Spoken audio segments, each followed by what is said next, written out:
11.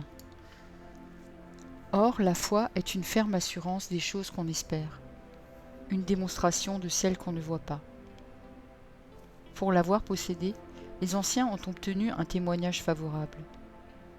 C'est par la foi que nous reconnaissons que le monde a été formé par la parole de Dieu, en sorte que ce qu'on voit n'a pas été fait de choses visibles. C'est par la foi qu'Abel offrit à Dieu un sacrifice plus excellent que celui de Caïn. C'est par elle qu'il fut déclaré juste, Dieu approuvant ses offrandes, et c'est par elle qu'il parle encore, quoique mort. C'est par la foi qu'Hénoch fut enlevé pour qu'il ne vit point la mort, et qu'il ne parut plus parce que Dieu l'avait enlevé. Car, avant son enlèvement, il avait reçu le témoignage qu'il était agréable à Dieu. Or, sans la foi, il est impossible de lui être agréable, car il faut que celui qui s'approche de Dieu croie que Dieu existe, et qu'il est le rémunérateur de ceux qui le cherchent. C'est par la foi que Noé, divinement averti des choses qu'on ne voyait pas encore, et saisi d'une crainte respectueuse, construisit une arche pour sauver sa famille. C'est par elle qu'il condamna le monde et devint héritier de la justice qui s'obtient par la foi. C'est par la foi qu'Abraham, lors de sa vocation, obéit et partit pour un lieu qu'il devait recevoir en héritage, et qu'il partit sans savoir où il allait. C'est par la foi qu'il vint s'établir dans la terre promise comme dans une terre étrangère, habitant sous des tentes, ainsi qu'Isaac et Jacob, les co-héritiers de la même promesse. Car il attendait la cité qui a de solides fondements, celle dont Dieu est l'architecte et le constructeur. C'est par la foi que Sarah elle-même, malgré son âge avancé, fut rendue capable d'avoir une postérité, parce qu'elle crut à la fidélité de celui qui avait fait la promesse. C'est pourquoi d'un seul homme, déjà usé de corps, naquit une postérité nombreuse comme les étoiles du ciel, comme le sable qui est sur le bord de la mer et qu'on ne peut compter. C'est dans la foi qu'ils sont tous morts, sans avoir obtenu les choses promises. Mais ils les ont vus et salués de loin, reconnaissant qu'ils étaient étrangers et voyageurs sur la terre. Ceux qui parlent ainsi montrent qu'ils cherchent une patrie. S'ils avaient eu en vue celle où ils étaient sortis, ils auraient eu le temps d'y retourner. Mais maintenant, ils en désirent une meilleure, c'est-à-dire une céleste. C'est pourquoi Dieu n'a pas honte d'être appelé leur Dieu, car il leur a préparé une cité. C'est par la foi qu'Abraham offrit Isaac lorsqu'il fut mis à l'épreuve, et lorsqu'il offrit son fils unique, lui qui avait reçu les promesses, et à qui il avait été dit « En Isaac sera nommé pour toi une postérité ». Il pensait que Dieu est puissant, même pour ressusciter les morts. Aussi le recouvra-t-il par une sorte de résurrection. C'est par la foi qu'Isaac bénit Jacob et Ésaü en vue de choses à venir. C'est par la foi que Jacob, mourant, bénit chacun des fils de Joseph, et qu'il adora appuyé sur l'extrémité de son bâton. C'est par la foi que Joseph, mourant, fit mention de la sortie des fils d'Israël, et qu'il donna des ordres au sujet de ses os. C'est par la foi que Moïse, à sa naissance, fut caché pendant 3 mois par ses parents, parce qu'ils virent que l'enfant était beau, et qu'ils ne craignirent pas l'ordre du roi. C'est par la foi que Moïse, devenu grand, refusa d'être appelé fils de la fille de Pharaon, aimant mieux être maltraité avec le peuple de Dieu que d'avoir pour un temps la jouissance du péché, regardant l'opprobre de Christ comme une richesse plus grande que les trésors de l'Égypte, car il avait les yeux fixés sur la rémunération. C'est par la foi qu'il quitta l'Égypte, sans être effrayé de la colère du roi, car il se montra ferme comme voyant celui qui est invisible. C'est par la foi qu'il fit la Pâque et l'aspersion du sang, afin que l'exterminateur ne touchât pas au premier-né des Israélites. C'est par la foi qu'ils traversèrent la mer Rouge comme un lieu sec, tandis que les Égyptiens qui en firent la tentative furent engloutis. C'est par la foi que les murailles de Jéricho tombèrent après qu'on en eut fait le tour pendant 7 jours. C'est par la foi que Rahab la prostituée ne périt pas avec les rebelles, parce qu'elle avait reçu les espions avec bienveillance. Et que dirais-je encore ? Car le temps me manquerait pour parler de Gédéon, de Barak, de Samson, de Jephthé, de David, de Samuel et des prophètes, qui par la foi vainquirent des royaumes, exercèrent la justice, obtinrent des promesses, fermèrent la gueule des lions, éteignirent la puissance du feu, échappèrent aux tranchants de l'épée, guérirent de leurs maladies, furent vaillantes à la guerre, mirent en fuite des armées étrangères. Des femmes recouvrèrent leur mort par la résurrection. D'autres furent livrées au tourment et n'acceptèrent point de délivrance, afin d'obtenir une meilleure résurrection. D'autres subirent les moqueries et le fouet, les chaînes et la prison. Ils furent lapidés, sciés, torturés, et ils moururent tués par l'épée. Ils allèrent çà et là vêtus de peaux de brebis et de peaux de chèvres, dénués de tout, persécutés, maltraités, eux dont le monde n'était pas digne, errant dans les déserts et les montagnes, dans les cavernes et les antres de la terre. Tous ceux-là, à la fois desquels il a été rendu témoignage, n'ont pas obtenu ce qui leur était promis. Dieu ayant en vue quelque chose de meilleur pour nous, afin qu'ils ne parvinssent pas sans nous à la perfection.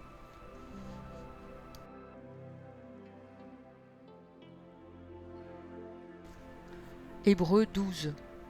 Nous donc aussi, puisque nous sommes environnés d'une si grande nuée de témoins, rejetons tout fardeau, et le péché qui nous enveloppe si facilement, et courons avec persévérance dans la carrière qui nous est ouverte, ayant les regards sur Jésus, le chef et le consommateur de la foi, qui, en vue de la joie qui lui était réservée, a souffert la croix, méprisé l'ignominie, et s'est assis à la droite du trône de Dieu. Considérez en effet celui qui a supporté contre sa personne une telle opposition de la part des pécheurs, afin que vous ne vous laissiez point l'âme découragée. Vous n'avez pas encore résisté jusqu'au sang en luttant contre le péché, et vous avez oublié l'exhortation qui vous est adressée comme à des fils. Mon fils, ne méprise pas le châtiment du Seigneur, et ne perds pas courage lorsqu'il te repent. Car le Seigneur châtie celui qui l'aime, et il frappe de la verge tous ceux qu'il reconnaît pour ses fils. Supporter le châtiment, c'est comme des fils que Dieu vous traite, car quel est le fils qu'un père ne châtie pas? Mais si vous êtes exempts du châtiment auquel tous ont part, vous êtes donc des enfants illégitimes, et non des fils. D'ailleurs, puisque nos pères selon la chair nous ont châtiés, et que nous les avons respectés, ne devons-nous pas à bien plus forte raison nous soumettre au Père des esprits pour avoir la vie? Nos pères nous châtiaient pour peu de jours, comme ils le trouvaient bon, mais Dieu nous châtie pour notre bien, afin que nous participions à sa sainteté. Il est vrai que tout châtiment semble d'abord un sujet de tristesse et non de joie, mais il produit plus tard, pour ceux qui ont été ainsi exercés, un fruit paisible de justice. Fortifiez donc vos mains languissantes et vos genoux affaiblis, et suivez avec vos pieds des voies droites, afin que ce qui est boiteux ne dévie pas, mais plutôt se raffermisse. Recherchez la paix avec tous, et la sanctification sans laquelle personne ne verra le Seigneur. Veillez à ce que nul ne se prive de la grâce de Dieu, à ce qu'aucune racine d'amertume poussant des rejetons ne produise du trouble et que plusieurs n'en soient infectés, à ce qu'il n'y ait ni impudique, ni profane comme Ésaü, qui pour un mets vendit son droit d'aînesse. Vous savez que plus tard, voulant obtenir la bénédiction, il fut rejeté, quoiqu'il la sollicitât avec larmes, car son repentir ne put avoir aucun effet. Vous ne vous êtes pas approché d'une montagne qu'on pouvait toucher et qui était embrasée par le feu, ni de la nuée, ni des ténèbres, ni de la tempête, ni du retentissement de la trompette, ni du bruit des paroles, tels que ceux qui l'entendirent demandèrent qu'il ne leur en fût adressé aucune de plus, car ils ne supportaient pas cette déclaration. Si même une bête touche la montagne, elle sera lapidée. Et ce spectacle était si terrible que Moïse dit « Je suis épouvanté et tout tremblant. » Mais vous vous êtes rapprochés de la montagne de Sion, de la cité du Dieu vivant, la Jérusalem céleste, des myriades qui forment le cœur des anges, de l'assemblée des premiers-nés inscrits dans les cieux, du juge qui est le Dieu de tous, des esprits des justes parvenus à la perfection, de Jésus qui est le médiateur de la nouvelle alliance, et du sang de l'aspersion qui parle mieux que celui d'Abel. Gardez-vous de refuser d'entendre celui qui parle, car si ceux-là n'ont pas échappé qui refusèrent d'entendre celui qui publiait les oracles sur la terre, combien moins échapperons-nous si nous nous détournons de celui qui parle du haut des cieux, lui dont la voix alors ébranla la terre, et qui maintenant a fait cette promesse. Une fois encore, j'ébranlerai non seulement la terre, mais aussi le ciel. Ces mots, une fois encore, indiquent le changement des choses ébranlées, comme étant faites pour un temps, afin que les choses inébranlables subsistent. C'est pourquoi, recevant un royaume inébranlable, montrons notre reconnaissance en rendant à Dieu un culte qui lui soit agréable, avec piété et avec crainte, car notre Dieu est aussi un feu dévorant. Hébreux 13. Persévérez dans l'amour fraternel. N'oubliez pas l'hospitalité, car en l'exerçant, quelques-uns ont logé des anges, sans le savoir. Souvenez-vous des prisonniers, comme si vous étiez aussi prisonniers, de ceux qui sont maltraités, comme étant aussi vous-même dans un corps. Que le mariage soit honoré de tous, et le lit conjugal exempt de souillure, car Dieu jugera les impudiques et les adultères.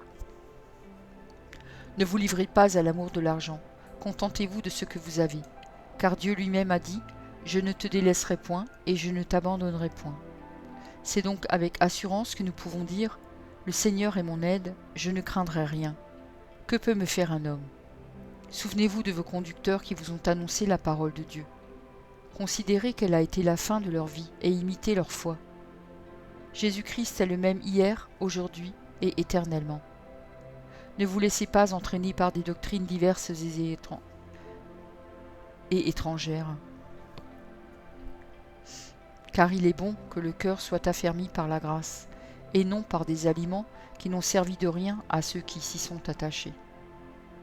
Nous avons un autel dont ceux qui font le service au tabernacle n'ont pas le pouvoir de manger. Le corps des animaux, dont le sang est porté dans le sanctuaire par le souverain sacrificateur pour le péché, sont brûlés hors du camp. C'est pour cela que Jésus aussi, afin de sanctifier le peuple par son propre sang, a souffert hors de la porte. Sortons donc pour aller à lui, hors du camp, en portant son opprobre. Car nous n'avons point ici-bas de cité permanente, mais nous cherchons celle qui est à venir. Par lui, offrons sans cesse à Dieu un sacrifice de louange, c'est-à-dire le fruit de lèvres qui confessent son nom. Et n'oubliez pas la bienfaisance et la libéralité, car c'est à de tels sacrifices que Dieu prend plaisir. Obéissez à vos conducteurs et ayez pour eux de la déférence, car ils veillent sur vos âmes comme devant en rendre compte. Qu'il en soit ainsi, afin qu'ils le fassent avec joie, et non en gémissant, ce qui vous ne serait d'aucun avantage. Priez pour nous, car nous croyons avoir une bonne conscience, voulant en toute chose nous bien conduire. C'est avec instance que je vous demande de le faire, afin que je vous sois rendu plus tôt. Que le Dieu de paix, qui a ramené d'entre les morts le grand pasteur des brebis, par le sang d'une alliance éternelle notre Seigneur Jésus, vous rende capable de toute bonne œuvre pour l'accomplissement de sa volonté, et fasse en vous ce qui lui est agréable, par Jésus-Christ, auquel soit la gloire au siècle des siècles. Amen. Je vous prie, frères, de supporter ces paroles d'exhortation, car je vous ai écrit brièvement. Sachez que notre frère Timothée a été relâché. S'il vient bientôt, j'irai vous voir avec lui. Saluez tous vos conducteurs et tous les saints. Ceux d'Italie vous saluent. Que la grâce soit avec vous tous. Amen. Merci pour ton écoute. Je t'encourage à écouter encore la parole du Seigneur. J'ai pris un engagement avec lui et je publierai tous les jours un verset. Si j'en oublie un jour, j'en ferai 2 le lendemain. De ton côté, tout ce que tu as à faire, c'est de t'abonner à cette chaîne. Et s'il te plaît, n'oublie pas le pouce bleu. Et si tu veux me laisser un gentil commentaire, c'est aussi apprécié. Pour écouter la suite, clique simplement sur la vidéo du jour suivant, en haut à gauche. Que Dieu te bénisse.